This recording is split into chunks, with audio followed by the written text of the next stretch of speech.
Well, Greeny, I think it's two deals that occurred yesterday. The first one would be Willie Cauley-Stein signing a one-year, $2.2 million contract with Golden State. Here's a player that we projected to make between $10 and $12 million on the open market, was a restricted free agent. Somebody that, he fills a need in Golden State, averaged 12 points, 8 rebounds with the Kings last year, and only missed one game. And I think, the second player is Mr. Minimum, I call him, and that's Jeff Green. This is his third year in a row that he has signed a minimum contract, a veteran that Utah needed, 1 year, $2.5 million contract for the Jazz. Another position of need. They, after they traded Derek Favors, there was a need at power forward here, and he is probably, with Bojan Bogdanovic and Mike Conley and Ed Davis, he's their fourth big addition there. All right, so sneaky big moves that you like. How about the other side? How about a couple of deals where you did not think the money was well spent? Well, the first one is Terry Rozier in Charlotte. 3 years, $58 million. You're paying Rozier starter money for a player that, is he a starter? Is he going to be the Terry Rozier that we saw in the 2018 playoffs? Or is he the Terry Rozier that we saw last year that really was inconsistent? And I think for a player that, has never shot better than 40% or averaged 3 assists per game, that I think he's going to struggle. The second player is Al Horford. 4 years, $109 million. It's not about the first and second year, and I think Al Horford is a really good player. It's the back end of this contract in years 3 and 4 when Horford will be 35 and 36 years old, and you're paying him $25 to $26 million. That's more of my concern, not the front end, but years 3 and 4 here. Yeah, Bob, it's an interesting point that Sixers sort of loading up as they did last season, trying to make a run at it right now. First 2 years of that deal might look good, and as you say, the next two may not be so good. Bobby, well done. Great to see you, as always. Meanwhile, Tim Bontemps covered those teams, the Sixers and Celtics this year. Laura, take it from there. Yeah, so let's start with the Sixers' perspective on Al Horford's contract. What do you think about that with the structure that Bobby just illustrated there? Well, Laura, Bobby was right. The back end of that deal is not going to probably look great, right? You're talking about Al Horford's 36 and 37-year-old seasons. Probably not going to be good. But the Sixers are only worried about today. Elton Brand, back in February after trading for Tobias Harris, traded for Jimmy Butler, declared that the Sixers' window to win was right now. And this is a move that's a right now move. To swap out Jimmy Butler for Al Horford is a move that's designed for this team to win a championship this year or next year. You don't do that to win in years 3 or 4. And if they do get a title, say in 2020 or 2021, the back end of that contract won't matter at all. Yeah, the one thing I really like about Horford to the Sixers is people did question Joel Embiid and Ben Simmons' maturity during the playoffs this year. Al Horford's going to bring some leadership to the table, too, that, to your point, immediately could have an effect. How about the Celtics side with Horford sending him off to the Sixers? For the same reasons that Bobby didn't like the deal for Philly, it's the same reason why Boston didn't do the deal, right? If the Celtics had gone to him and said, hey, we'll give you 4 for 110, he probably would have stayed. But when you have a team that's built around Jaylen Brown and Jason Tatum, 2 early 20-year-old wings, right? They can go out and get Kemba Walker, a guy that could plug in right now and play. That's a team that could go forward and grow, right, over the next 3 or 4 years. Al Horford's a guy who's ready to win right now. If they had kept Kyrie Irving, had the chance to get Anthony Davis, then they'd have been in the same position Philly's in, and you go pay Al Horford, try to win a championship in 2020.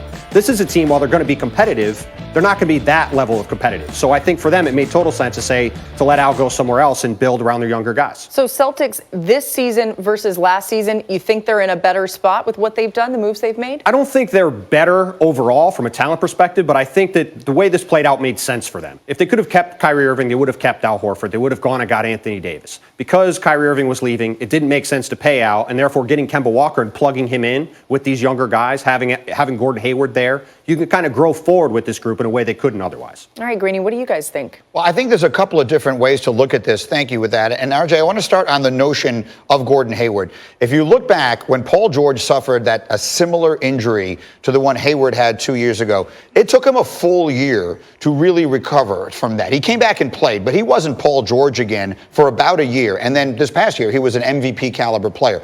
So at his apex, what is Hayward? We've never seen Hayward as a Celtic. He played less than 1 game before he broke that leg, and last year he clearly was a shell of what we expect him to be. Let me say this. Gordon Hayward before he got injured, was one of the probably top 7 two-way players in the NBA. He was a great defender, run down blocks. He can do a lot of things, but it's going to take him, a little. This will help him this year, not having Kyrie, having a more of a natural system. So I think you're going to see a lot of guys be elevated without. But this is the point that I think people are overlooking. We're thinking of the Gordon Hayward that we saw last year. Erase that from your memory bank. Gordon Hayward is a much better player than that. And if he is one of the top, let's even say 10 two-way players in the NBA, you put that into the mix. You put Kemba Walker into the mix. You take whatever the dynamic that Kyrie created was out of the mix. I firmly believe the Celtics are going to be much better this year and have a legit chance to make a run in the East. Might have been what I agreed with you most with what you said over there when you were with Richard. You can call me an idiot, and because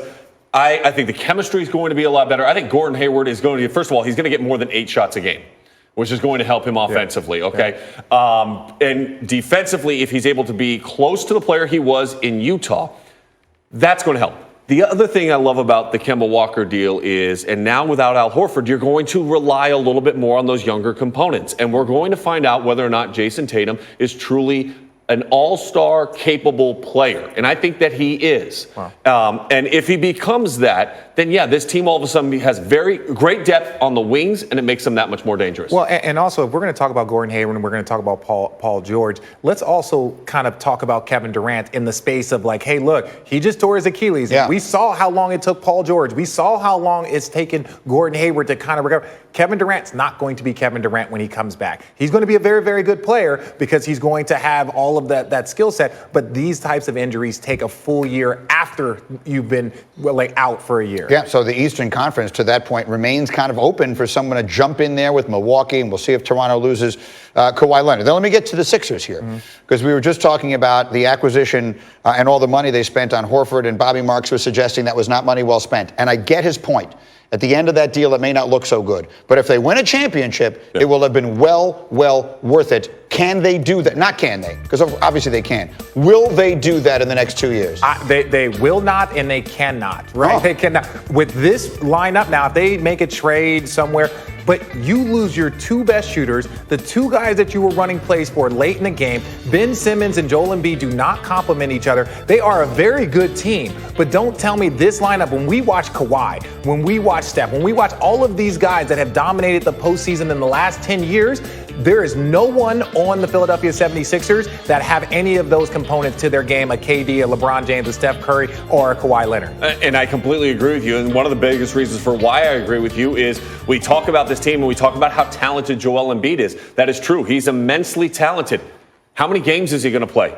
How often is he going to be injured? Is the knee going to be a problem? Is the back going to be a problem? You can't count on one of your main cogs. And then the other cog, in which we talked about, doesn't want to shoot the basketball outside of the restricted arc. I'm a little less worried about Embiid from this standpoint. The Sixers have enough depth that I don't think that the regular season matters all that much. The questions that I have about the Sixers are in the playoffs, because they're not putting this thing together to try and be the 1 seed in the Eastern Conference. They're going to be a good defensive They're trying to team. win the championship. What I'm saying is, they don't have anyone you want to put the ball in his hands and go to a bucket late in games. That's what concerns me. I don't care about load management. They're not going to do that in the playoffs. I'm talking about late in a tough game against Boston, against Toronto, against Milwaukee. Who's taking a shot? But think about this. Even if we want to go back to your load management statement, there was questions about Joel Embiid's conditioning in the playoffs. Like, how do you get to the end of the season? And I know because he had the knee injury. I know because, he had to rest some time. But if you're trying to load manage him, and then you have to then question what type of shape he is in, because that was a big question. So it's a weird dynamic, even if you rest the big fella. So to sum it up, we are buying Boston, and we are not necessarily